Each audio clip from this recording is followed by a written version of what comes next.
Olá pessoal, aqui é o Carlos Martins para mais um Giro de Mercado em 5 minutos, dessa vez para o dia 28 de 5 de 2015, com os fechamentos do dia 27. Ibovespa subindo hoje 1,1%, voltou para cima dos 54 mil pontos.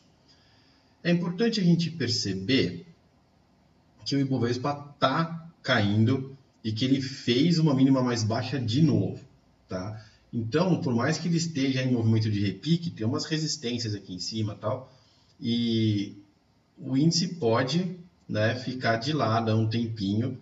Não é comum que ele faça um repique assim vertiginoso para cima a partir desse ponto aqui, tá? Mas de qualquer forma, esse candle verde aqui aponta que ele está realmente no caminho de fazer um repique, pelo menos testando essas áreas densas aqui, a encruzilhada delas, que está agora na casa dos 55 mil pontos, pelo menos uns 1.000 pontos para cima. Aí ele vai encontrar uma resistência, mas tem 1.000 pontos para cima, de qualquer forma.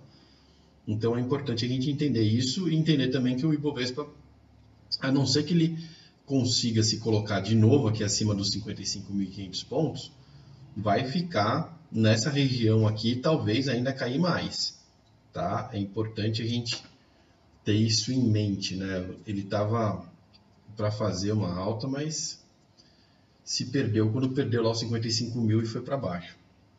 Vou falar agora do Ibovespa Futuro Mini, que movimento muito parecido, Ele montou aqui uma mulher grávida, uma Harami, quer dizer que é um fim, seria uma perda de força, um fim na tendência de baixa.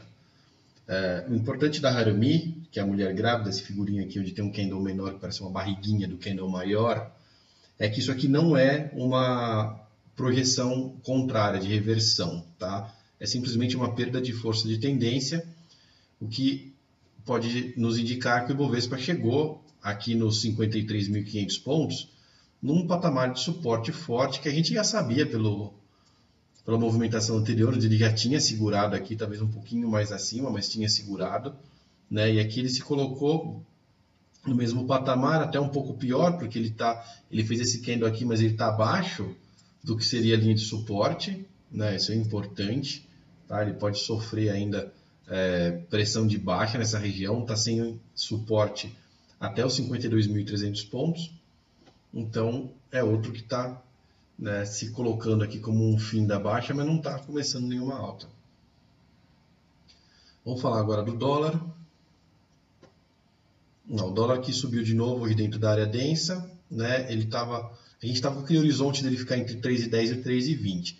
A máxima do dia foi no 3,188, praticamente 3,19, e a mínima foi aqui nos 3,15, nos 3,14 mesmo. Então ele fez uma segunda barrinha, de estrela cadente, tá? Ele fez uma aqui que ele ignorou, continuou subindo, fez outra aqui, já um pouco mais baixa, um pouco mais disforme.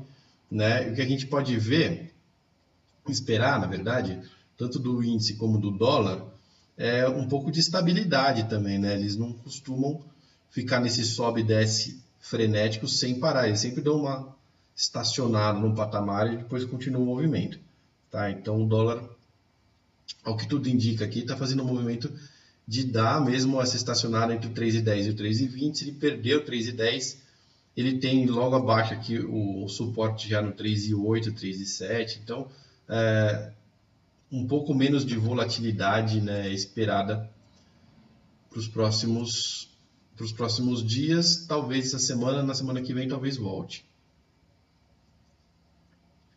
Vamos falar agora dos papéis, começando pela Petrobras. Petrobras ficou paradinha aqui no 12,50, ela que tem aquela região de suporte entre o 12,30 e o 12,00, o 12,30 aparece se a gente reduzir o zoom do gráfico aqui.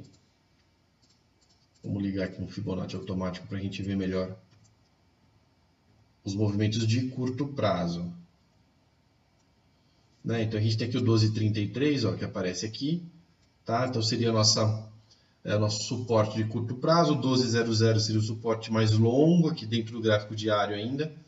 A Petrobras está testando, inclusive a mínima de hoje, 12,29, testou lá o 12,33, o nosso suporte.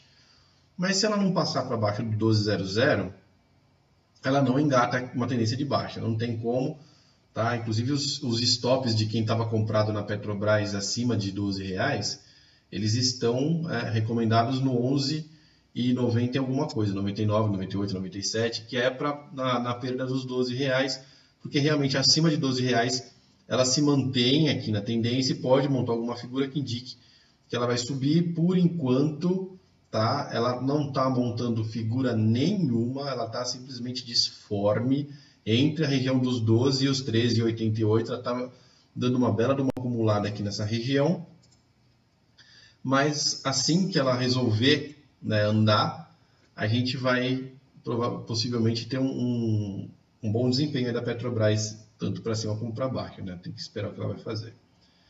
E aqui a Vale que está em linha com essa linhazinha de tendência aqui, ó, subiu mais um pouquinho hoje, 0,7.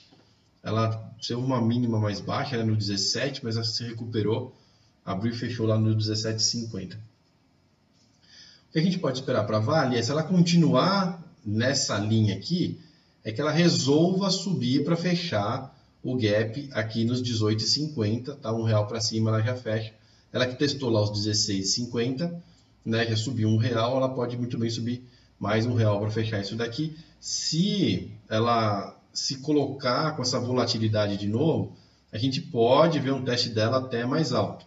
Vide que ela testou aqui o suporte, quicou no suporte, tá? Mas isso depende, obviamente, dela vir um pouquinho mais e fechar o 18,50. Se ela não conseguir fechar esse 18,50 antes, ela está perigando de dar uma pancada para baixo aí para continuar o movimento. Lembra que esses movimentos grandes que ela faz, qualquer ação faz, né, depois tem um retorno, isso tem um nome, chama bandeira, né, ou flâmula, bandeira de baixa no caso aqui. Tá? Se ela começar a cair a partir daqui, ela monta a figura de projeção desse tamanho aqui para baixo, né? A gente está falando de R$4,50, desconta R$1, a gente está falando dela voltar aqui para a mínima dos 14,22, se ela começar a cair a partir daqui, né? E perder esse fundo. Tá? Então, isso aqui é uma região meio perigosa, que parece tipo uma beira de abismo, né? Se ela conseguir se manter aí e fechar lá o 18,50, ela mata essa possibilidade disso aí ser uma bandeira. Vou falar agora do Banco do Brasil. O Banco do Brasil ficou quietinho hoje, né, 1,7% de alta, mas dentro do intervalo de máximas e mínimas que ele veio nos últimos dias, respeitando a linha de tendência aqui, não está perdendo a linha de tendência nos leilões de fechamento, né, o que é uma grande coisa, né, está um suporte forte. E com esse movimento aqui, ele pode voltar a subir pelo menos até o 24,54. E como eu falei, a linha de tendência vai funcionar como suporte. E vamos falar agora do Itaú.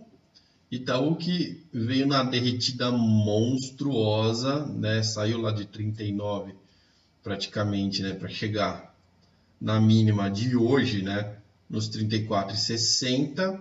E aí já deu uma voltadinha, 2%. O que mais puxou... O segundo que mais puxou o Ibovespa hoje, quem mais puxou o Ibovespa hoje foi o Bradesco com 3%, o Ibovespa que subiu aí 1,1%. E o Itaú faz com isso, tenta fazer com isso uma formação de fundo. Perceba que a formação de fundo aqui não está muito clara, porque a mínima dessa barra aqui verde está mais baixa que as mínimas anteriores, né? Então a formação ela não está simétrica, não está um fundo bonito. Isso aqui não dá para a gente falar que isso daqui é um apontamento para cima, né? Muito alto. Claro que depois de cair tanto rola uma correção, tá? Até pela vontade mesmo das pessoas de apostar, né? Depois de tantas altas tantas baixas vai vir uma alta, mas a formação não está clara de que vai ter um repique forte, tá? Alguma coisa realmente ela está repicando, ela deve subir aí, mas não tem nada que aponte para uma possível tendência de alta, né? E para encerrar, vamos falar da Ambev. Ambev que depois que perdeu os 18,50, né, não conseguiu mais retomar, tentou, mas não conseguiu retomar, está vindo aos pouquinhos para baixo.